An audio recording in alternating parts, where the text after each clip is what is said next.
Okay, so if you watched the last video, it shows that there was fluid coming out of the bleeder, and once that happens, then you want to close it off, just like I showed you in the other video.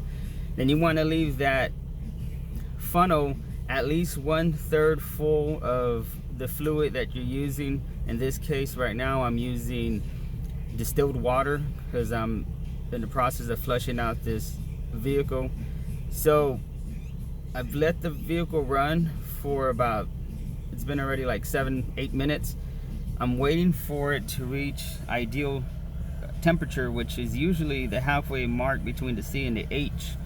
So once it reaches about the halfway mark, that's ideal temperature for the vehicle. Now, I don't have the heater on just yet. I do have it set to the heater position, but it's off. Once the temperature reaches about halfway, I'm gonna turn on the heater, and when you do that, it's supposed to suck some of that fluid into the vehicle, because when you turn the heater on, supposedly it opens up the entire coolant system to the vehicle. So right now, technically it's not really cycling through the entire vehicle just yet. But I'm gonna turn the heater on and let's see what happens. Now, it doesn't have to be full blast. I mean, as long as you turn the heater on. But also, you want to keep an eye on the gauge over here. If it starts elevating to the point where it's gonna overheat, then you want to turn the vehicle off, obviously. So let me turn the heater on and let's see what happens.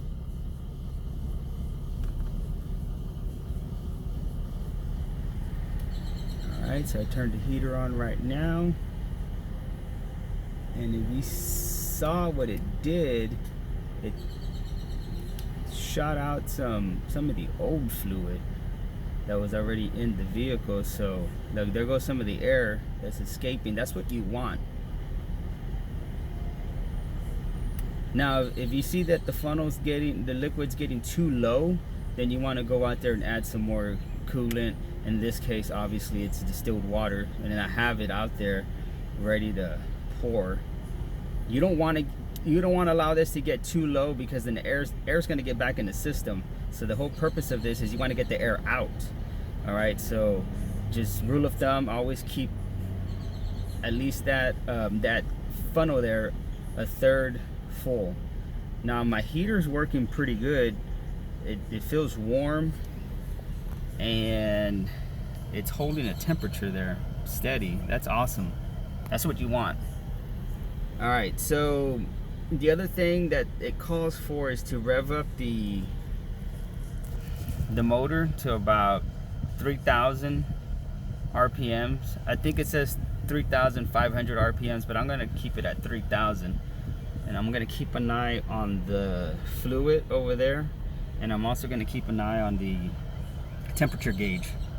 Remember, you don't want that to start rapidly accelerating to the heat. That's not good. So let me give it some gas here and just hold it steady for maybe about 10 seconds at 3,000 RPMs. And again, while you're watching the fluid in the funnel, you see how it's sucking it in?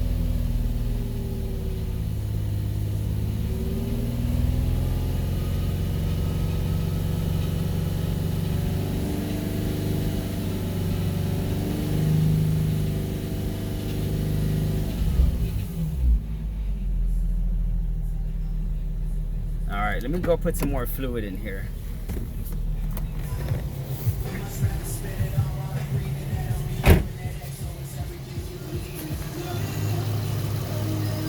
Actually, that's all right.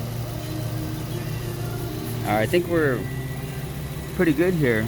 The fans haven't turned on yet, so I don't know if that's a good thing, or I don't know. But I think you guys get the idea of how it's gonna work. So again, just main thing is you don't want this to go completely bone dry.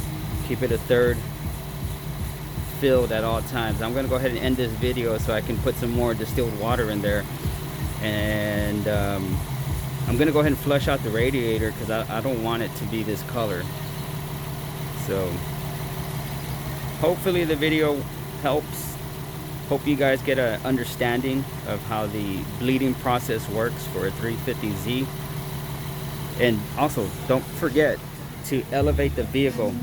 You got to elevate the vehicle. If you don't do that, then all this that you're doing is probably not gonna work. So that's an important part I forgot to mention. You want to elevate the vehicle, and obviously I got it on jack stand, so we're good. Thank you for watching. Peace out.